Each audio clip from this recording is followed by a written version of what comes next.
阳光姐姐又带你到日本京都来看豪宅。当然，从绝对价值上来说，这个房子并不能算是豪宅，但是却充满了故事和情怀。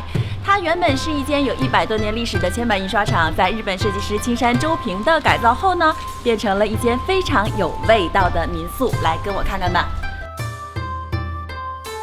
我们看到啊，这儿是这间房子的玄关，面积还是很大的。不方便拿上楼的大行李呢，你可以暂时的先放在这一层。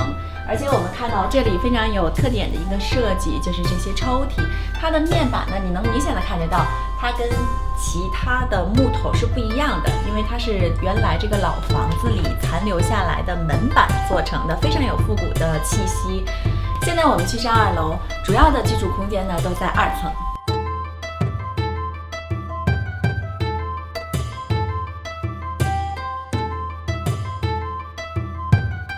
这个房子呢，一共有4个居住空间，2层有3个，1层有1个，上下2层一共是190平米。你看我现在在的这个房间啊，它白天的时候可以作为一个会客室，但是如果到了晚上，你把桌椅收起来，然后把被褥铺出来，还是可以作为一个卧室。这个房子最多能睡8个人。有一个特点就是你在这里找不着空调。它其实把空调都藏了起来，都用这个木板给封起来了，这样呢就不会破坏整体的设计感。这是2层的一个小阳台，我们看到可以有小桌子、小椅子，然后在这可以喝茶，而且从这外面看过去呢，就是这个房子的小庭院，叫做平庭。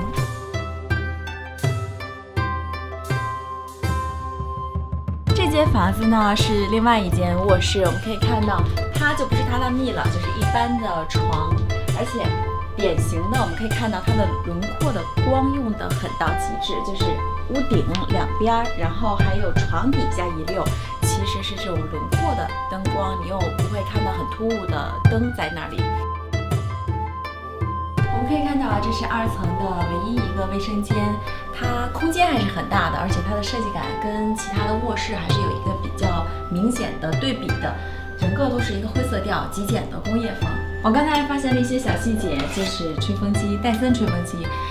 因为女孩子嘛会特别关注这一些，在酒店里、民宿里用戴森吹风机的确实还是比较少见的。还有一个我特别喜欢的浴缸，虽然说不知道它的牌子啊，但是从这个整体的设计风格来，也是很简约线条，而且空间也比较大。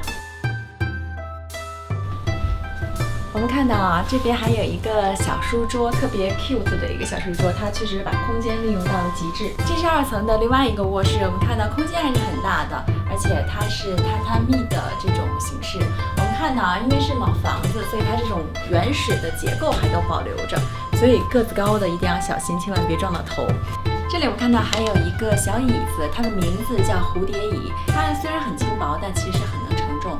它是日本工业设计大师柳宗理设计的产品。这种蝴蝶椅呢，被纽约 MoMA 博物馆和卢浮宫收藏。这个房子原本的结构啊是厅屋，厅屋呢是京都最传统也是最有代表性的商住两用建筑形式，已经有1200多年历史了。现在典型的厅屋啊已经是越来越少了。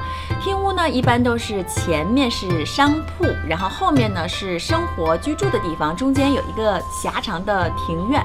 我们可以看到这个房子就是典型的厅屋结构。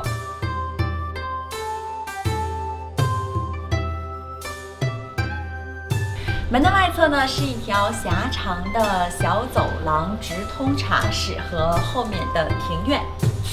我们看到啊，这有一个非常小的枯山水的设计，很有情趣，而且整个呢也是这种灰色的极简工业风。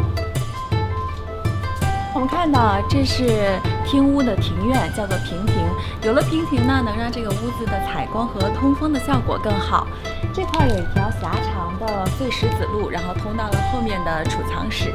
然后另外一边呢，就是我们的茶室。这间屋子啊，白天可以作为茶室，但是晚上呢，依旧是可以作为卧室，睡2个人。我们看到这个屋子有整个厅屋的重头戏，就是这面墙。我们看到这个黄色印有松树图案的壁纸呢，它其实是来源于云母糖厂。这家店是始于1624年，如今已经传到了第11代人。这种糖纸啊，现在已经是非常少见了。整个这面墙的造价呢，应该在10万人民币以上。这面墙啊，除了有历史悠久和昂贵的糖纸之外呢，还有这幅在川题词，它是出自香港书法家华哥之手。华哥你可能没有听过，但是我相信你可能见过他的墨宝，就是在很多香港的影片的海报上都有出现过，比如说《一代宗师》《食神》《大话西游》《倩女幽魂》都有华哥的题词。整栋房子呢都是典型的日式极简主义风格，没有奢华的配饰，但是却充满了质感和乐趣。我相信住惯了豪华酒店的你，更能喜欢这里的好。